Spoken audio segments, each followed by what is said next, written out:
Hey everybody, it's Party Elite, continuing my mini-series about potential DLC for Total War Warhammer 2. As with the first game, I suspect we'll be seeing equivalents of the Grim in the Grave or the King and the Warlord, and have the core factions get some upgraded units in the form of Regiments of Renown, missing units, as well as additional legendary lords. I'd like to focus the conversation on these new legendary lords and potential units I think will get added. First up, let's discuss the possibilities of these updates as far as the High Elves are concerned.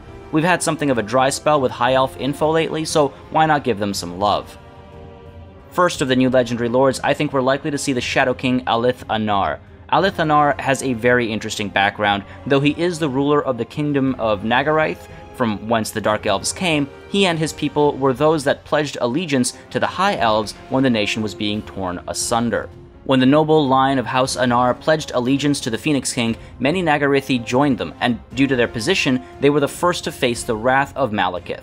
The Battle of Dark Fen was one of the first battles of Malekith's rebellion, and the Loyalists formed up, outnumbered 3-1, hoping to make at least something of a dent in the lines of the battle-hardened and vicious Dark Elves. The commander of the Loyalist forces, Eltharion, father of Alith, was an expert tactician, and he was able to thin the Dark Elf forces for hours as they tried to cross the Fen. When lines met, Loyalist forces seemed as though they might prevail despite the madness of the Dark Elf assault. That was until the Dark Elf general arrived atop his black dragon and slaughtered Eltharion without an ounce of mercy. His death brought panic among the Loyalists, and Eltharion ordered his son, Alith, to flee. Few of the Loyalists survived the onslaught that followed, and the Dark Elves spent some time seeking out any survivors. Eventually, when they grew tired, Eltharion and his few companions came out of hiding to see their home in ruin and their people slaughtered. To add further insult to this injury, Alith's grandfather had been taken to the dungeons of Anlik, never to be seen again. If there's ever a good reason to go on a war of vengeance, having your family wiped out is one. And so an oath of vengeance was sworn by Eltharion and his companions, and they unleashed brutal ambushes upon the armies of Malekith, destroying supply lines, slaughtering messengers, disrupting reinforcements, and getting involved in some of the key engagements of the era. The Second Battle of the Illyrian Plains was one such battle where the Dark Elves were tearing into High Elves with countless Reaper bolt throwers until Eltharion and his Shadow Warriors emerged from hiding to ambush and overrun the crews. An act that won Kalidor the Conqueror's gratitude. When Morathi and Malekith fled west, the remaining Loyalists of Nagaraith turned to Eltharion to lead them. This, at a time when the Nagarithi were looked upon as tainted, only marginally better than the Dark Elves they helped fight. And so, to clear their name, Eltharion, now the Shadow King, and his people swore to destroy Malekith and all he had done. The first task was to root out all the Dark Elves that were left behind on Ulthuan, hiding. The Shadow King's name grew in notoriety among the Dark Elves as they were all put to the sword on being found. In fact, after the Battle of Griffin Pass, Eltharion nailed 700 Dark Elves he had captured up on a cliff, and to this day, their bones can be seen hanging. Growing ever bolder, the Shadow Warriors pushed into the New World, harassing the Dark Elves constantly, showcasing their courage quite boisterously. In fact, there's a story that Eltharion danced with Morathi at Malekith's court before stealing the Stone of Midnight from her treasury, probably nailed her a little differently than those 700 Dark Elves too. He then managed to fool Witch Elves who were sent to hunt him and got them to drink blood mixed with poison. Unfortunately, what ended up happening to Eltharion is unknown. Some say his heirs continue his work, others say he lives on, hungering for Malekith's head. I think we'll get a chance to lead these Shadow Warriors in the New World. I expect the Shadow Warriors will be a rogue High Elf faction, like the Crooked Moon clan, and I imagine they'll start somewhere in Nagaroth, probably in Arnheim, possibly focused on destroying the Dark Elves rather than anything to do with the Vortex, but that's hard to tell, might go hand in hand. Eltharion will likely be the faction leader and the only choice of Legendary Lord as well, and I'd like to see him not have any mount options. Think Vlad from the Vampire Counts. I picture him as an anti-infantry lord, or at least with a great deal of splash damage. I'd like to see the ability to Vanguard deploy, and maybe even give the entire army Vanguard deployment in campaign, again like Vlad. This is to represent moments like the Second Battle of the Illyrian Plains, where he brought his army out from hiding, evidently behind enemy lines, to take out enemy artillery. Maybe even offer speed benefits to his army to give a sense of that sweet, swift justice. I suspect he'll have a few quest items available to him. The Stone of Midnight, stolen from Morathi herself, supposedly cloaks the wearer in shadow. This can translate into stalking, or perhaps a missile resistance to suggest the Shadow King is harder to hit. The Shadow Crown, a symbol of the rightful ruler of Nagarythe, supposedly lets the wearer freeze time for a moment, allowing him to get away. This might translate quite interestingly into a net within a small radius around the Shadow King, or perhaps it will simply give him a speed boost. Then there's the Moonbow, something that was gifted to Aleth Anar by Lilith herself after he tricked those witch elves we discussed earlier. This should give the Shadow King ranged capabilities in the form of a magic missile, causing a decent amount of armor-piercing damage, perhaps against a single entity. And maybe we'll see this ranged damage cause extra leadership damage through the Discouraged debuff as well. It'll be interesting to see if Shadow Warriors are added as a unit that are exclusive to this faction, or if they'll be added to High Elves proper as well, if they're added at all. Next, I think we'll see Alarielle the Radiant, the current Everqueen, added to the High Elf roster. The Everqueen is seen as the embodiment of Isha, and is described with much adoration. They say her beauty can move the gods to tears, and where she walks the fields start to blossom, flowers springing from the ground, so on and so forth. Alarielle herself was born as the child of the previous Everqueen and Phoenix King, and, as per tradition, she was separated from her mother at birth and taken off to be raised in secrecy. When her mother died by assassination, Alarielle was crowned the next Everqueen, and then came the Dark Elven Wars, perhaps some of the most intense warring since the Sundering. During Finnebar's reign, Malekith pushed into Ulthuan, and Dark Elves looted, burned, and pillaged the continent, seemingly unstoppable, allied with the ruinous powers. Chaos Warriors and Malekith himself arrived on Ulthuan, and countless High Elves, unprepared, were slaughtered. The Dark Elves eventually arrived at Avalorn at the Everqueen's court. A battle took place as the Maiden Guard mobilized to hold back the threat, but the High Elves weren't able to hold the foe at bay, and it seemed certain that the Everqueen would be lost to Malekith and his warriors. This is when Tyrion got involved, pulling the Everqueen to safety, slaying Dark Elves that got in his way as the two escaped, fleeing into the nearby forest. Unfortunately, Tyrion was stabbed by a Witch Elf's blade, but decided to ignore his wound. After all, he was doing something far more important. Word got out that the Everqueen was lost, and morale dropped even further among the High Elves. When Teclis received word that Tyrion had disappeared, he refused to believe that his brother had died, and decided to leave his tower in search of Tyrion. At this point in time, the Dark Elves won victory after victory, reclaiming the Blighted Isle and the Altar of Cain, setting fire, literally and metaphorically, to Ulthuan. The Dark Elves were happy to hear of the Everqueen's supposed death, though Malekith did not believe the rumors and demanded the body be found so there was proof of her passing. 4 assassins pledged to do just that and went hunting for the pair. Meanwhile, Tyrion was growing weaker and weaker as the Witch Elves' poison took hold, and the Everqueen was powerless to save him. Meanwhile, Ulthuan was falling all around them as the Dark Elves pushed on, and the High Elves had to rely on guerrilla tactics to survive in their own home. Then, the 4 assassins caught up with the Everqueen and her guard. Tyrion, despite his weakened state, was able to take care of them, but not before one was able to send a message back to Malekith, and the Witch King decided to send one back in the form of the Keeper of Secrets, Nukari, a greater demon that rushed towards his target through the night until finally catching up with the pair just an hour before dawn. Tyrion stepped forward to defend the Everqueen, but was tossed aside in one swift motion.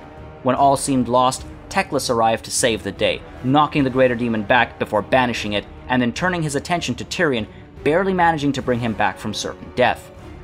The Witch King, seeing these events unfold in his black orb of seeing, was enraged and ordered the immediate execution of 1,000 High Elf prisoners, continuing the war with renewed ferocity. Meanwhile, the twins and the Everqueen were picked up by a white ship crewed by what was left of the Queen's Guard, and they were taken from the Inner Sea to the plain of Finneval, where the High Elves were attempting to regroup. Hope was renewed, and one final grand battle took place between the two forces. The Dark Elves vastly outnumbered the High Elves, but led by Tyrion in the presence of the Everqueen herself, the High Elves persevered, and then Teclis attacked Malekith with a spell he was unable to completely deflect. The spell reignited the pain of the ever-burning fire that Malekith suffers, and to save himself from the agony, the Witch King fled to the realms of chaos. With their leader supposedly killed, the Dark Elves quickly fell apart. And so the Everqueen's power now is renewed, restored to a magnificence that this origin story of her seems to avoid discussing, but at least we can see the fire under which she has been forged. The Everqueen is no typical elf. Opposed to corruption in all forms, she even rests above the petty games of the court, and none are able to conceal the truth from her gaze. Despite not using conventional weapons, she is extremely dangerous to anything with even the slightest taint, able to banish demons and unbind the undead with a minimal gesture. At the same time, as the forces of chaos grow stronger over this realm, she is weakened. Unlike her predecessors, Alarielle insists on leading armies in battle. Ever since the fateful battle during the Dark Elf incursion, she wishes to ensure that such harm will not come to Ulthuan again. If in the game, the Everqueen Alarielle will almost definitely be a support character. Incapable of fighting in melee effectively, but a powerful ally on the field, her magical prowess will likely be represented with her access to the lores of light and life. I imagine we'd see her start at Avalorn, and her objectives most certainly center around the Great Vortex, seeing how her strength is directly tied to the strength of the Ruinous Powers. I'd like to see her give a large leadership boost across the field when leading a battle, and I imagine she'll give her forces magical attacks for every unit. She might also extend an immunity to psychology to units within a radius of her, and she might also have a constant healing aura within that same radius as well.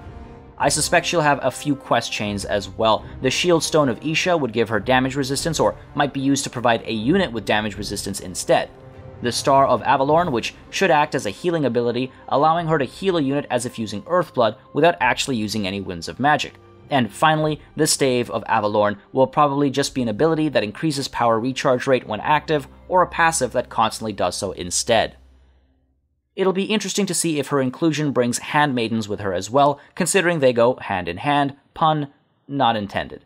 We might also see the Sisters of Avalorn, who would make for one of the strongest range units in the game, and might come in with the Horn of Isha that increases damage when active.